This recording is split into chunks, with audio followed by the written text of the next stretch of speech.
हमेशा सच के साथ। बीड येथील जिल्हा रुग्णालयात सीझर झालेल्या एका महिलेचा रक्तस्राव आणि त्यानंतर गर्भपिशवी काढल्यानं मृत्यू झाल्याची घटना घडली होती। या प्रकरणात चौकशी समिती नेमण्यात आली असून संबंधित वैद्यकीय अधिकाऱ्यांना कारणे दाखवा नोटीस बजावण्यात आली आहे। दरम्यान या प्रकरणातील डॉक्टर आणि कर्मचाऱ्यांवर सदोष मनुष्यवधाचा गुन्हा दाखल करा अशी मागणी करत शिष्टमंडळाने पंकजाताई मुंडे आणि अप्पर पोलीस अधीक्षकांची भेट घेतली आहे। जिल्हा रुग्णालयातील यंत्रणेनेच माझ्या पत्नीचा बळी घेतला असा आरोप मयत महिलेचे पती शेख सिद्दीक यांनी तक्रारीत केलाय।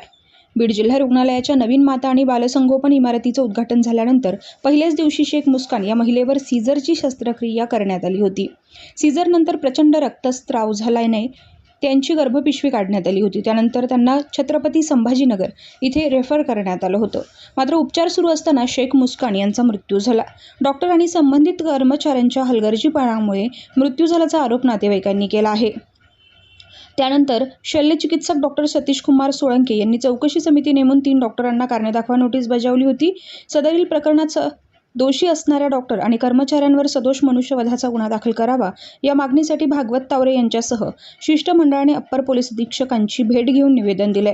तसेच पंकजाताई मुंडे यांना भेटून शिष्टमंडळाने मनुष्यवधाचा गुन्हा दाखल करण्याची मागणी केली आहे। तेज वार्ता न्यूज नेटवर्क बीड। आणि त्याच्यानंतर त्याच्यावर दुर्लक्ष म्हणजे कसलंच लक्ष दिलं नाही, त्या स्टाफने नाही दिलं, त्या ओटी स्टाफने नाही दिलं, कोणी स्टाफ कोणतेच आहे। आणि आमच्या घरातल्या महिला त्यांना बोलत पण होते का बाबा पेशंटचा ब्लड हेवी ब्लड होते, तुम्ही लक्ष द्या। 3 वेळा आणि तिसऱ्यांदा मग त्याला त्यांनी पिशवी काढली त्याची।